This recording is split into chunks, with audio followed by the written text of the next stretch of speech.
even though he's arrested here, he's accused by people here, he's really a Galilean, so we tried to send him over to Antipas to be tried. Antipas was the true governor. Yeah. Well, you know how that whole story goes there. Herod basically listens to him and says, yeah, but you're really responsible because he's not in my territory and I'm not. His accusers are down here. And so Pilate is stuck with conducting the rest of the trial. Make sense? Okay. So real quick, the Herods of the New Testament.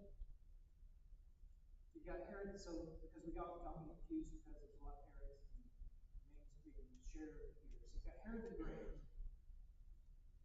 This is the direct son of Antipater, that was the original governor. And one of Herod, if you look at, he's the one that's mentioned in the first part of Luke and Matthew.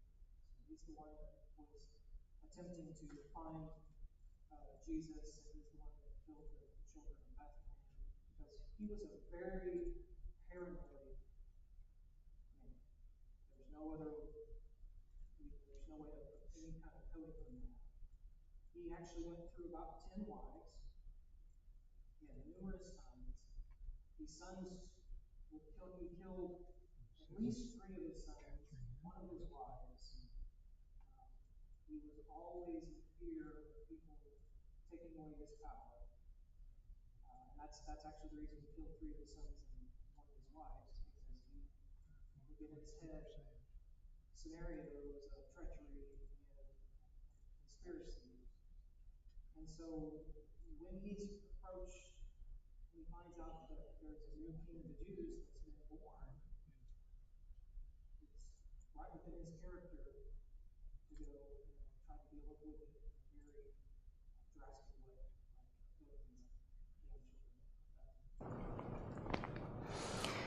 Herod was also a great builder, though. If historically, he did a lot to expand the temple in Jerusalem. So he added about 36 acres to the complex. He even had to build, which was considered kind of an engineering marvel at that time, he had to build retaining walls and platforms as he expanded the temple out. It took many years to do this, but during the time of Jesus, the projects were just now being completed by his family. He was very rich. He was one of the richest men in the Roman Empire, which let him enjoy some of the privileges and the friendship of Rome that he parlayed for additional power. He actually extended his kingdom during his rule, and at the time of the peak, he was over pretty much the same territories that the original David and Solomon in the United Kingdom had ruled. He also built a lot of non-Jewish things as well. So he threw money at everybody. He built temples to the Greek gods in other cities, not in Jerusalem. He was actually very sensitive to the Jews in that regard.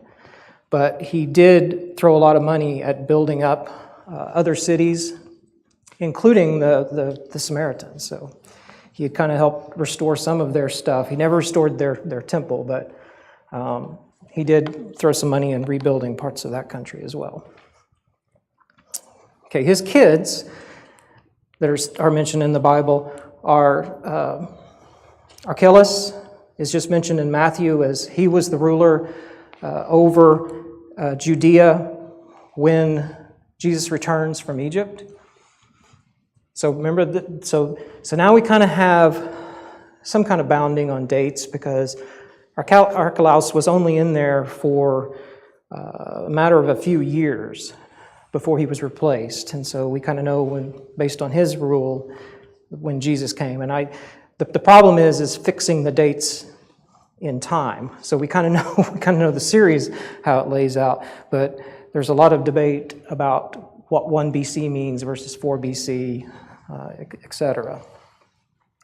Herod Antipas, this is in the Gospels. Every reference to a Herod that you see in the Gospels is to him, except for those first few that are talking about Herod the Great and the killing of the infants in Bethlehem. Philip, actually, this is a different Philip than, there's actually two. Herod had two sons named Philip, so there's a lot of confusion because one of them is the one that was married to the future wife of Agrippa, right? And one of them is the actual tetrarch. And so they were two different people, but in the Gospels, you'll see Philip mentioned in Luke 1 and then again in 14:1. Agrippa. So Agrippa was the son of Aristobulus. He became the leader over certain areas, and he's in Acts. So anytime in Acts, you'll see him referenced as the Herod of Acts, except for the couple of verses that I mentioned there in chapter 4 and chapter 11, which are referring back to Antipas. They're basically historical references. They're talking about things that it's when testimonies be giving of things that have happened in the past.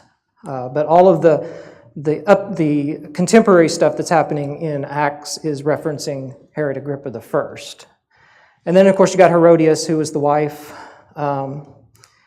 She became Antipas's wife. She originally was Aristobulus's wife. One thing, as I was studying a lot of this stuff, the number of, within the royal lines, and this is not unique to the Jewish kingdom, the incestuous relationships are incredible. People were so intent on maintaining their family's rule, and the way marriage was used as a tool of getting alliances and stuff. These people intermarried like crazy. It's just incredible what the gene pool must have looked like. But Herodias originally was Aristobulus. She's actually his daughter, married to her uncles. So these were her two husbands, and she was actually their niece. You can't make this stuff up, okay? Then later you see in Acts references to Herod Agrippa II. Those last few chapters, he had taken over from his father. He was the one that was married to Bernice, who was actually his sister as well. Again, can't make this stuff up. And then Drusilla was another daughter, and she was the one married to Festus, the governor. So even within the Jewish world, they would marry off with the leading governors, establishing alliances as well. So when you're reading through the various accounts, that's who we're talking about. Okay, we only have a few minutes left here, so real quick, let's talk about the Roman Republic. So now they've taken over. The Jews have brought them in. This is what the Roman Republic looked like, and we don't have time to go into the Roman history and the Republic and the switch over to the Empire and all of the intrigue and everything, although it is fascinating. And there's a lot to be learned in our current world from what happened to the Romans. But they pretty much controlled the entire Mediterranean at the time of Herod coming to power. So let's talk a little bit about a couple of topics. Roman citizenship. So if you were in the ancient world here, Roman citizenship was a big deal.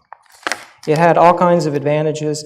The Romans were very methodical, very bound by laws during the Republic period. Now, when the Empire comes along, it becomes a little bit different situation. But during the time we're talking about, they were governed pretty seriously by laws. They had actually a granting, not almost equivalent to our Bill of Rights, except it was called the Table of 14. And it was basically posted in the Forum, and it gave some very detailed rights that Roman citizens had. And some of these were kind of unique. Instead of being basically at the mercy of whatever ruler wanted your head at the time, if you were a Roman citizen, you could appeal to the people.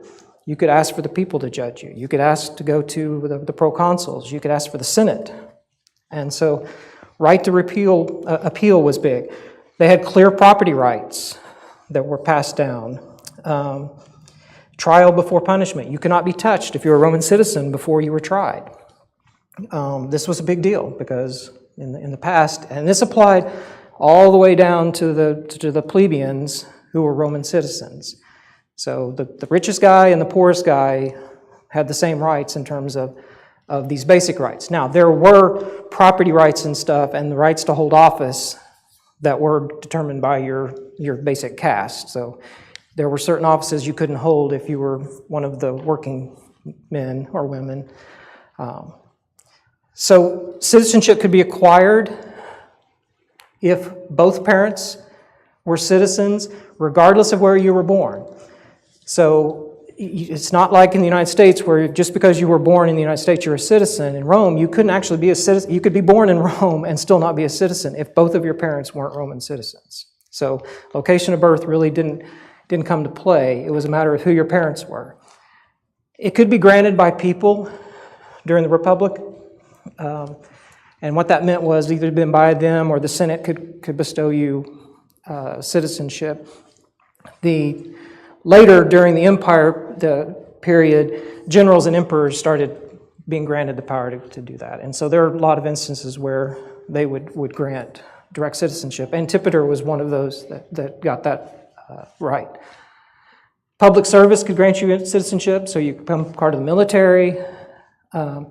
Through the Latin law, which was a specific thing set up for the conquered areas originally within Italy. It's in Italy proper, but then it was extended elsewhere. And it was basically a situation where a city says, we're going to follow the Roman structure and governance policies. And when they elect a leader to conduct their business, that leader, by the fact that they did that, becomes a Roman citizenship, or is granted citizenship. So one of the thoughts there was that they wanted all leaders to be Roman citizens, and so therefore they were granted citizenship as being elected by their people. And then it could be purchased until you get to about the area of Claudius, Emperor Claudius. This was fairly rare because it was considered bad form, and citizenship was held in such high esteem that it wasn't really done a lot. But later on, it became a way for the Romans to get extra taxes and stuff. So it was technically illegal, but it was done. So when you see the later reference when Paul says, I was born a citizen, it was his parents somehow had come upon citizenship through this mechanism. Because if he was born a citizen, it meant his parents were citizens, somehow. We just don't know. So that was a lot of discussion to arrive at we just don't know, right? That was kind of Okay, we're out of time. The one chart I did have left was on, I had two. The census. If you've got such power in of citizenship, they needed to track who was citizens. So during the Republic period, there was a census taken every 5 years, and they would track who was a citizen, who had been born, what their family was. They had to actually, list they were basically very meticulous in listing how they became citizens, who their parents were, mapping all that. But then more importantly to them probably was the fact that the census were used to determine what kind of taxes that they were going to be able to expect from the areas, who owed what their duties were. Citizenship gave rights, but it also had duties like military service and public service, and so that's how they tracked all of that. During the later times, they had come up with different systems of tracking a lot of this stuff, and so the census was really expanded out to about every 14 years. And there's very specific records of those in Egypt, for instance. Okay. And then the last topic, roads. So I put this quote down here from Galatians, and the phrase, but when the fullness of time had come. And so when I think about that, I think about, when Jesus came, the fullness of time had come. Well, what were some of the things that made that fullness of time? And this is just me, pure speculation, but one of the fullness of time was the roads, right? To spread this message of Jesus was going to require communication channels that just didn't exist in the past. They were never there. The Romans were master engineers. They built a network of road systems that allowed them to transport goods, materials, troops to their vast empire, and they had this down. And their roads allowed Paul to make multiple missionary trips through various cities, as well as their shipping structure they had established across the Mediterranean. And so when I think of the fullness of time, and I think about the way being prepared, and the Roman road system has got to be, in my head, it's got to be part of that. Some of these roads are still there. You can see them, but even 1,000 years later, the same stones were being crossed over that were laid by the Romans. I don't know if our Department of Transportation could learn something from that, because we seem to have to replace our roads a lot more often. But we're over time. I appreciate your attention. Next week, we will talk about the sects within the Jews, the Pharisees, the Essenes, the Sadducees, the Zealots, and the Herodians. Okay? Thank you. If you have any questions, you can see me afterwards.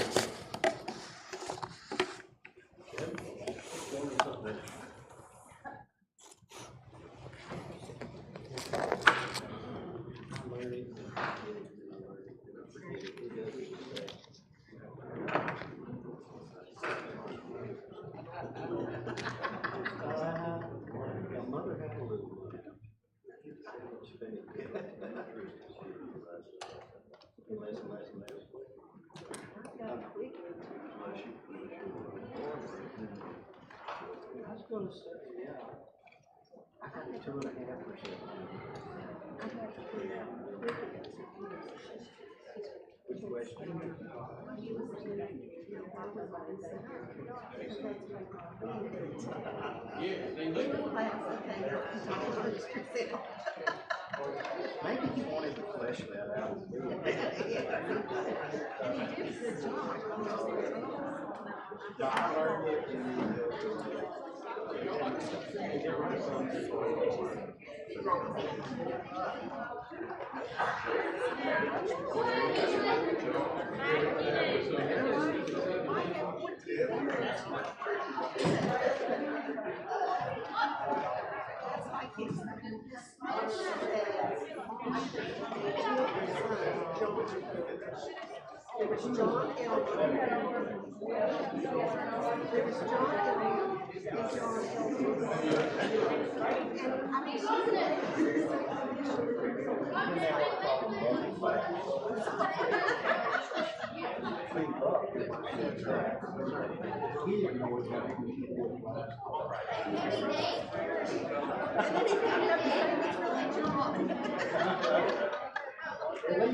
Whether my knee hurts or not.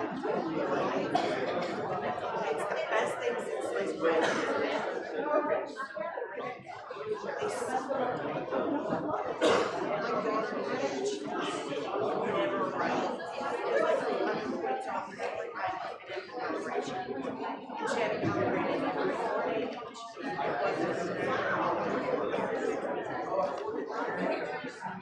Yep, that's what I have.